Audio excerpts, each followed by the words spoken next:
Moi, c'est Eugenia Pisani, je suis responsable des programmes genre à l'Agence italienne pour la coopération et le développement, bureau régional de Dakar. Ce soir, c'était la clôture de 3 jours d'événements, comme on l'a appelé. C'est pas que le 8 mars. Symbole, en fait, le 8 mars, c'est la journée internationale des droits de la femme, un jour de réflexion pour tirer un peu les sommes où nous sommes, quels sont les acquis encore à relever en termes de droits des femmes. Et nous, on voulait souligner qu'en fait, ce n'est pas que le 8 mars qu'en tant qu'agence, on travaille sur ces thématiques. Donc, ce soir, on a eu à présenter soit une analyse de genre qu'on a fait. On travaille beaucoup depuis 2014 avec le ministère de la Femme, la Famille, Protection de l'Enfant sous le soutien aux stratégies nationales pour avancer dans l'égalité et équité de genre. On a présenté aussi les actes d'un colloque scientifique qu'on a eu à organiser en 2022, toujours en partenariat avec l'Institut italien de culture de Dakar et l'ambassade italienne de Dakar. Le colloque scientifique a été organisé en 2022 avec l'idée de mettre ensemble la communauté scientifique, la coopération internationale, la société civile et débattre et repenser ensemble sur ce que sont les projets, nos actions de coopération pour promouvoir toujours l'égalité de genre. Et aujourd'hui, on a présenté ces deux études et c'était aussi l'occasion pour tirer un peu les sommes de 2 jours de workshop qu'on a fait avec 2 chercheuses italiennes, Marie Moïse et Magda qui étaient avec nous. Ils ont organisé 2 jours de workshops en lisant des thèmes, des livres d'écrivantes femmes noires et racialisées. Et on a terminé avec un spectacle de danse que c'était un peu pour revenir sur ces thèmes, sur comment aussi l'art peut servir d'outil de communication et de partage.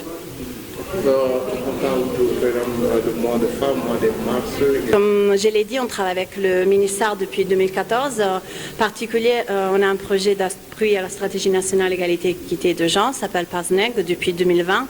Le PASNEG a travaillé sur 3 composantes. Une, c'est exactement tout ce qui est institutionnalisation du genre, c'est-à-dire l'appui au gouvernement pour l'harmonisation du code discriminatoire sur des normes internationales qui ont été ratifiées par le pays. Le budget sensible au genre, mais on a une composante très importante sur la prise en charge holistique des femmes victimes. On l'a cité ce soir, on travaille avec l'AGS, c'est l'Association des juristes sénégalaises pour la prise en charge juridique des victimes de violences, mais je pense que c'est l'occasion aussi pour le lancer. Le ministère a une ligne, le 116, pour toute victime de violence, pas seulement pour toute personne qui a besoin de se renseigner en cas de violence, en cas de toute forme de violence, peut appeler. C'est 7 jours sur 7, c'est gratuit, c'est 24 heures sur 24. Il y a des opérateurs qui sont formés. On peut appeler de n'importe quelle part du pays pour avoir des informations sur quels sont les services sur le territoire, qu'est-ce qu'il doit faire une victime de violence, l'importance d'appeler et d'aller au poste de santé dans les 72 heures, toute une série d'informations. Donc c'est la ligne 116.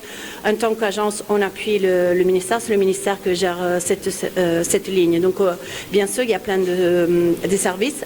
Le Sénégal commence à avoir les premières 2 centres de prise en charge holistique. Madame Guerre l'a cité avant, pendant la soirée. Donc oui, c'est très important qu'en fait, on parle. Il y a des services qui sont en train de se mettre en place et surtout qui soient diffusés sur le territoire. C'est accélérer, investir pour, en fait, vous voulez le thème ou ce qu'on a fait avec l'événement, je sais pas. On travaille depuis longtemps avec le ministère de l'Éducation nationale. En fait, le Sénégal a beaucoup avancé, surtout sur les scolarisations primaires. On l'a dit, donc on a la parité au moins à l'école primaire et secondaire. Ce qu'on travaille beaucoup maintenant, c'est pour tous les enfants qui sont hors l'école. Et nous, maintenant, on travaille sur la question des enfants en situation de handicap pour que les écoles soient accessibles avec des infrastructures adéquates, donc sans barrière infrastructurelle, avec des professeurs et enseignants qui soient formés pour prendre en charge. Parce que, bien sûr, l'important, c'est pour avoir une éducation pour tout le monde, que les filles soient à l'école, les garçons soient à l'école, les enfants en situation de handicap soient à l'école. On appuie le gouvernement. Nous, comme on l'a dit, on vient de signer un programme de partenariat. Toutes nos actions sont en fait discutées et sous la base de priorités qui sont ciblées des stratégies nationales existantes.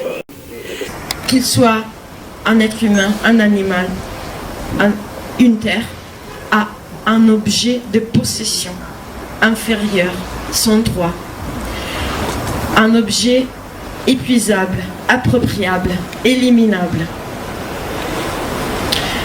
Qu'est-ce que c'est qui fait que cette histoire, en fait, traverse ma chair? Même si ceux qui ont tué, c'est pas moi.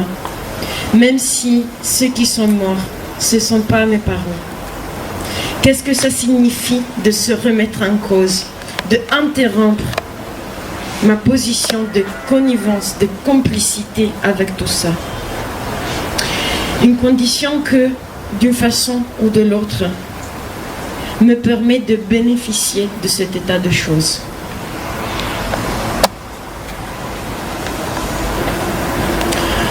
Courage, ça c'est le mot. Courage des femmes de lutter. Ce mot a circulé dans le cercle de nos ateliers, pas de façon rhétorique. Ça a été une invitation à s'enfendre ce courage, à le diffondre, à le pratiquer, sans avoir peur d'aucune instrumentalisation, d'aucune répercussion, d'aucun contre-coup. Ils arriveront, on le sait déjà.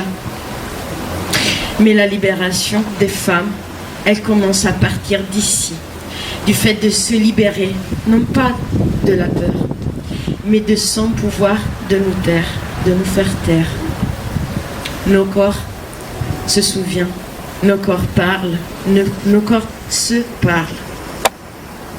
À toutes nos sœurs, ceux qui ont participé aux ateliers, ceux qui sont là ce soir, un jour, sur cette histoire de violence et d'oppression que l'on a vécue, toutes, un jour, sur cette histoire, nous danserons libérés, une merveilleuse et collective chorégraphie décoloniale. Merci.